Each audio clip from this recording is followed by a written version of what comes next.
Olá, graça e paz, meu irmão e minha irmã. Estamos iniciando a leitura da Bíblia em 365 dias, uma dose de amor com a Palavra de Deus.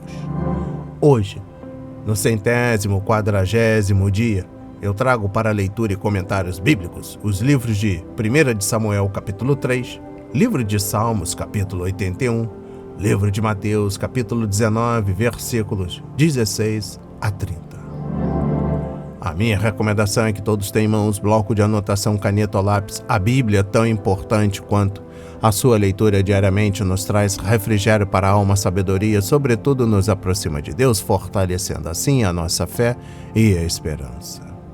Meu irmão e minha irmã, todos nós temos a necessidade de estarmos em comunhão com Deus diariamente. Comunhão esta através da leitura da Bíblia, ouvir os nossos devocionais, orar junto conosco. Estamos vivendo dias em que cada um tem a sua verdade, ainda que nem saiba que está vivendo uma mentira. Cada um quer viver a sua verdade, melhor, vender a sua verdade. A Bíblia está cheia de promessa, mas ela será concretizada se você acreditar na palavra de Deus. Precisamos acreditar na palavra do Senhor? É muito fácil crer quando as coisas estão cooperando, quando as promessas estão vindo. Alimente a sua fé quando tudo estiver contra. A sua palavra tem muito mais força do que as coisas contrárias que estão vindo contra você. Estamos vivendo um tempo em que devemos abrir os olhos. Satanás não está aqui para roubar o seu carro, a sua casa, seu apartamento, celular, roupa, relógio. Ele veio para roubar a semente, essa que está sendo semeada agora para a sua vida, a sua fé e os propósitos que Deus tem para você. Precisamos usar todos os recursos que Deus tem nos dado, incentivar a leitura da Bíblia, estudar. A Bíblia Sagrada nos faz gerar a fé, nos faz ter o alimento, a cura, a restauração. A compreensão da palavra vem através da revelação do Espírito Santo. Senhor, revele a compreensão de sua palavra. Senhor, me dê a compreensão da sua palavra. Em nome de Jesus, amém e graças a Deus. Se desconecte de tudo e permita que a palavra do Senhor adentre em vossos corações. Vamos para a leitura no livro 1 de Samuel, capítulo 3. Deus fala com Samuel numa visão. O menino Samuel servia o Senhor diante de Eli. Naqueles dias a palavra do Senhor era muito rara. As visões não eram frequentes. Certo dia, o sacerdote Eli, cujos olhos já começavam a escurecer-se a ponto de não poder ver, estava deitado no lugar de costume. Também Samuel estava deitado no templo do Senhor, onde estava a arca da aliança. Antes que a lâmpada de Deus se apagasse, o Senhor chamou o menino. Samuel, Samuel. Este respondeu: Eis-me aqui. Então correu para onde estava Eli e disse: Eis-me aqui, pois você me chamou. Mas Eli respondeu: Eu não chamei você, vá deitar. Ele foi e se deitou. O Senhor tornou a chamar: Samuel. Este se levantou, foi até Eli e disse: Eis-me aqui, pois você me chamou. Mas Eli respondeu: Meu filho, eu não chamei você, vá deitar. Porém, Samuel ainda não conhecia o Senhor e a palavra do Senhor ainda não havia sido manifestada a ele. E o Senhor chamou Samuel pela terceira vez. Ele se levantou, foi até Eli e disse: Eis-me aqui, pois você me chamou. Então Eli entendeu que era o Senhor quem chamava o menino. Por isso Eli disse a Samuel: Vá deitar. Se alguém chamar, diga: Fala, Senhor, porque o teu servo ouve. E Samuel foi para o seu lugar e se deitou. Então o Senhor veio e ali esteve e chamou como das outras vezes: Samuel, Samuel.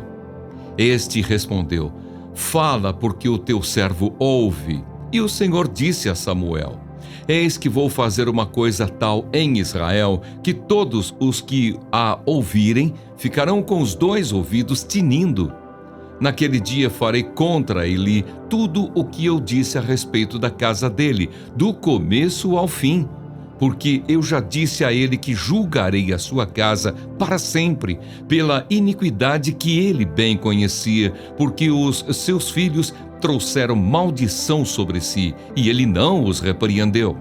Portanto, jurei à casa de Eli que a sua iniquidade nunca seria expiada, nem com sacrifício, nem com oferta de cereais. Samuel conta a visão a Eli. Samuel ficou deitado até de manhã, e então abriu os portões da casa do Senhor. Mas estava com medo de relatar a visão a Eli. Então Eli chamou Samuel e disse: Samuel, meu filho. Ele respondeu: Eis-me aqui. Então Eli disse: O que foi que o Senhor lhe falou? Peço que você não esconda nada de mim. Que Deus faça com você o que bem quiser se você me esconder alguma coisa de tudo o que ele falou. Então Samuel lhe contou tudo, sem esconder nada. E ele disse: Ele é o Senhor. Que ele faça o que achar melhor. Samuel crescia, e o Senhor estava com ele, e não deixou que nenhuma de suas palavras caísse por terra. Todo o Israel, desde Dan até Berseba, reconheceu que Samuel estava confirmado como profeta do Senhor. O Senhor continuou a aparecer em Siló, porque em Siló o Senhor se manifestava a Samuel por meio da palavra do Senhor.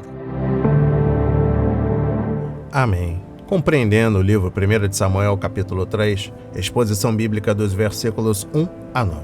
Samuel provavelmente tinha 12 anos de idade quando o Senhor falou com ele. A lâmpada de Deus era o candelabro de ouro de 7 ramificações que ficava no lugar santo antes do véu. Era a única fonte de luz no Santíssimo e a ordem era que os sacerdotes o mantivessem aceso todo o tempo. A lâmpada era um símbolo da luz da verdade de Deus dada ao mundo por meio de seu povo, Israel. Infelizmente, a luz da palavra do Senhor estava fraca naqueles dias e o sumo sacerdote de Deus mal podia ver.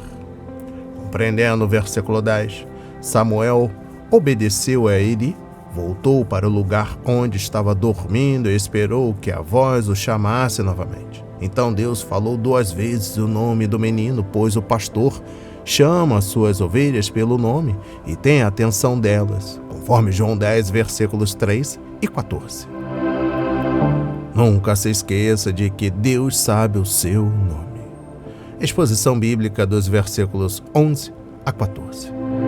Esta era, sem dúvida, uma mensagem importante para o menino, mas ao entregá-la, talvez Deus estivesse repreendendo a letargia espiritual dos adultos, pois a quem deles Deus poderia dar tal revelação? Quando Deus não consegue encontrar um adulto obediente, ele às vezes chama uma criança, porém jovens no governo, irresponsáveis, dominarão. Isaías 3, versículo 5. Exposição bíblica dos versículos 15 a 18.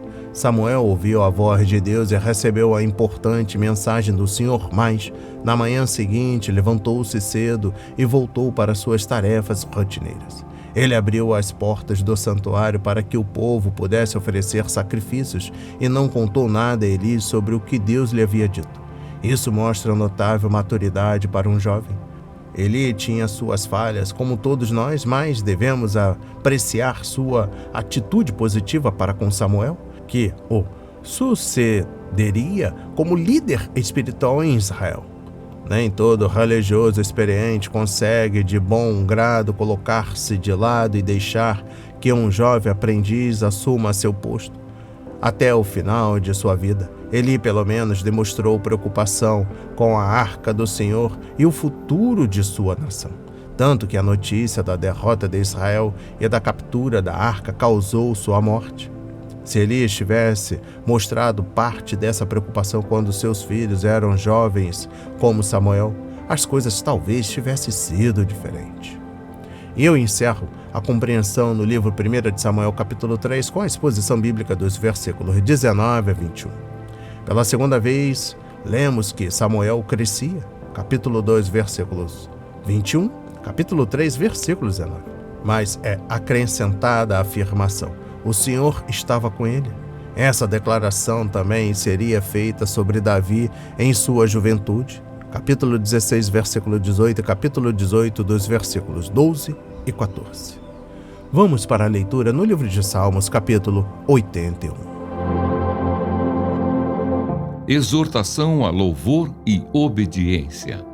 Ao mestre de canto, segundo a melodia, os lagares, Salmo de Asaf. Cantem de júbilo a Deus, força nossa, celebrem o Deus de Jacó. Cantem louvores e façam soar os tamborins, a suave harpa e também a lira. Toquem a trombeta na festa da lua nova, na lua cheia, dia da nossa festa. É preceito para Israel, é prescrição do Deus de Jacó. Ele o ordenou como lei a José, ao marchar contra a terra do Egito. Ouvi uma linguagem que eu não conhecia, dizendo: livrei os seus ombros do peso, e as mãos de vocês ficaram livres dos cestos. Na angústia, vocês clamaram, e eu os livrei. Do esconderijo do trovão, eu lhes respondi, e eu os pus à prova, junto às águas de Meribá. Escute, meu povo, as minhas admoestações. Ó Israel, se ao menos você me escutasse. Não haja no meio de vocês nenhum Deus estranho, nem se prostrem diante de um Deus estrangeiro. Eu sou o Senhor, o Deus de vocês, que os tirei da terra do Egito. Abram bem a boca e eu a encherei. Mas o meu povo não escutou a minha voz. Israel não quis saber de mim. Assim deixei que andassem na teimosia do seu coração e seguissem as suas próprias inclinações. Ah, se o meu povo me escutasse, se Israel andasse nos meus caminhos, eu derrotaria logo os seus inimigos e voltaria a minha mão contra os seus adversários. Os que odeiam o Senhor se submeteriam a ele, e isto duraria para sempre. Mas a vocês eu sustentaria com o trigo mais fino e os saciaria com o mel que escorre da rocha. Amém. Compreendendo o livro de Salmos, capítulo 81, exposição bíblica dos versículos 1 a 5. O líder reuniu o povo, versículo 1, os músicos, versículo 2, e os sacerdotes para tocarem as trombetas, versículo 3. Na lei do Antigo Testamento encontramos momentos fixos de adoração, o sábado a cada semana, as festas anuais, bem como momentos espontâneos de adoração, a derrota do inimigo, por exemplo. Ambos são essenciais para a adoração equilibrada e ambos devem se concentrar na bondade do Senhor. Se toda a adoração fosse pessoal e espontânea, haveria diversidade, mas não unidade. Contudo, se toda a adoração seguisse apenas um cronograma, haveria uniformidade e não diversidade. Exposição bíblica dos versículos 6 a 10. Em algum momento, na celebração festiva, um sacerdote recebeu a mensagem de Deus e a declarou para o povo. A ênfase neste salmo está em ouvir a palavra de Deus, versículos 6, 11 e 13. E também depois vocês dêem uma conferida no capítulo 95, versículos 7 a 11 e no livro de Hebreus, capítulo 3. A cada 7 anos, na festa das cabanas, os sacerdotes liam o livro de Deuteronômio para o povo e talvez este fosse um daqueles anos sabáticos especiais. Deuteronômio 31, versículos 9 a 13. Observe a ênfase em Deuteronômio na questão de ouvir Deus. Deuteronômio capítulo 4, versículos 1, 6, 10. Capítulo 5, versículo 1, capítulo 6, versículos 3 e 4 e capítulo 9, versículo 1. É prazeroso cantar louvores ao Senhor e orar mais. Se quisermos que Ele nos ouça, devemos ouvi-lo. Compreendendo o versículo 6, muitas vezes o Senhor fez seu povo se lembrar da libertação miraculosa que Ele lhe deu do Egito, versículo 6, do poder com que fez isso e do seu amor, que motivou tal ação. Ele também fez com que eles se lembrassem da aliança que aceitaram no Sinai, versículo 7, e também Deuteronômio 5, versículos 2 e 3. O povo que estava ouvindo esta mensagem não estava no Sinai, mas a decisão de seus antepassados estava vinculada a eles e seus descendentes. Exposição bíblica dos versículos 11 a 16. A adoração e serviço devem andar juntos, conforme Deuteronômio 6, versículo 3 e Mateus 4, versículo 10.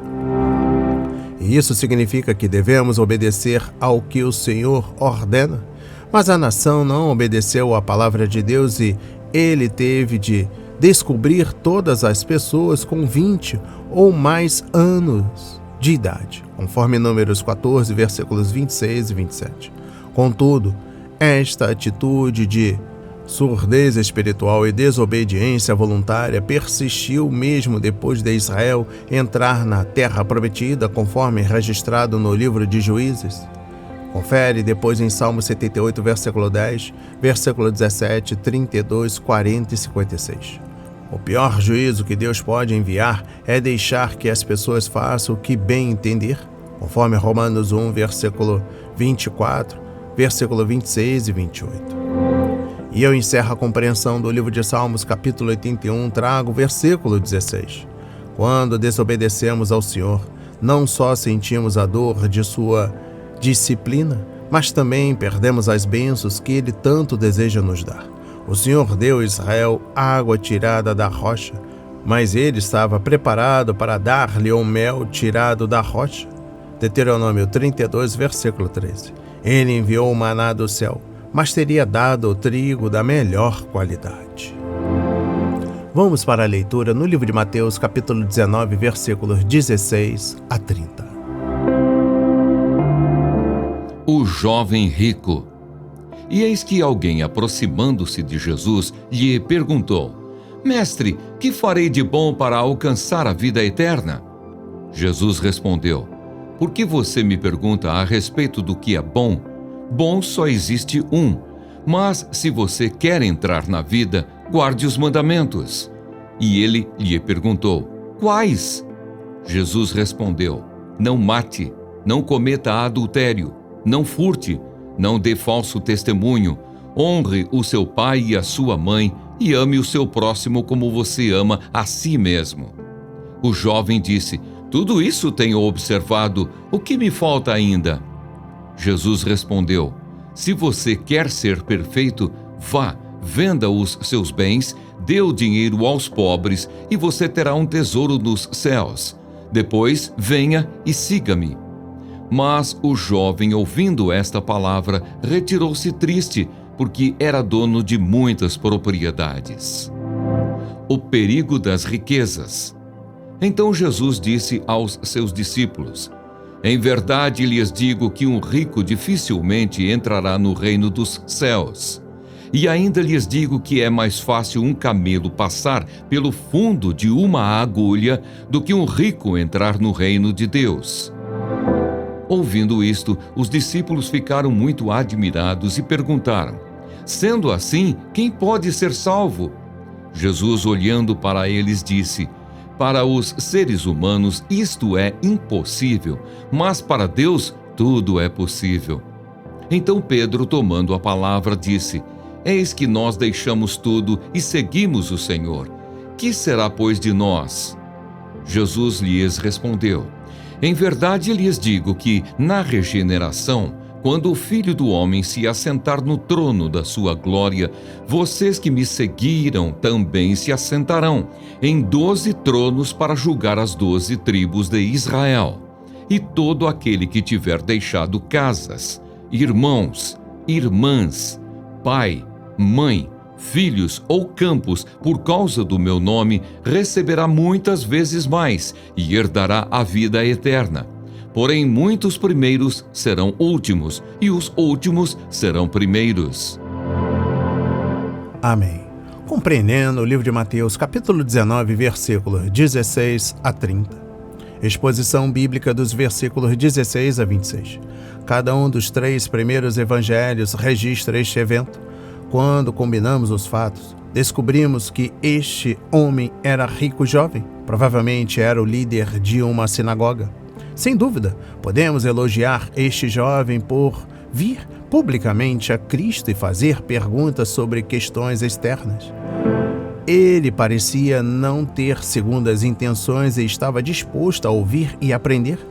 Infelizmente, ao ouvir o mestre, ele tomou a decisão errada, forçando a examinar o próprio coração e definir suas prioridades.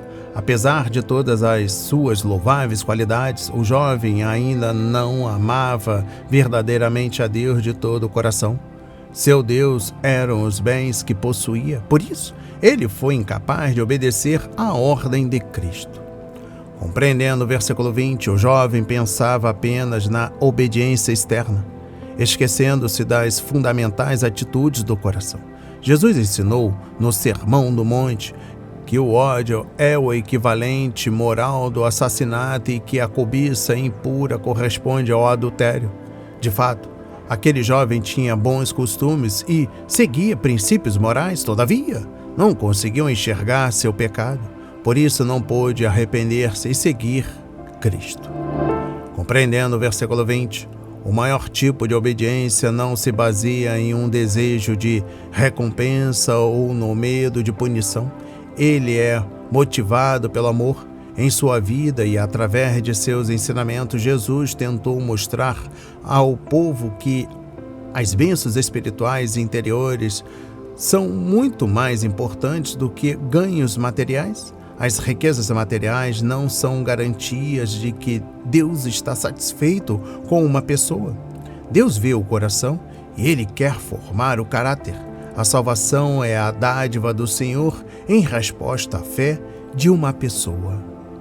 E eu encerro a leitura da Bíblia e também da compreensão do livro de Mateus, capítulo 19, versículos 16 a 30, com a exposição bíblica do capítulo 19, versículo 27 e capítulo 20, versículo 16. Pedro rapidamente percebeu o contraste entre o governante rico e os discípulos pobres. Nós abrimos mão de tudo para segui-lo. O que vamos receber? Jesus fez aos discípulos uma promessa maravilhosa de recompensas nesta vida e na que haveria de vir. Eles até compartilhariam tronos quando ele estabelecesse seu reino. Portanto, todas as coisas boas que eles haviam abandonado por causa dele lhes seriam devolvidas 100 vezes mais. Em outras palavras, os discípulos não estavam fazendo sacrifícios. Eles estavam realizando um bom investimento, mas nem todos os dividendos seriam recebidos nesta vida. As palavras de hoje foram semeadas para as nossas vidas, para a honra e a glória do Senhor. Receba este alimento diário, não hesite, compartilhe. Deus está interessado na minha e na sua dor.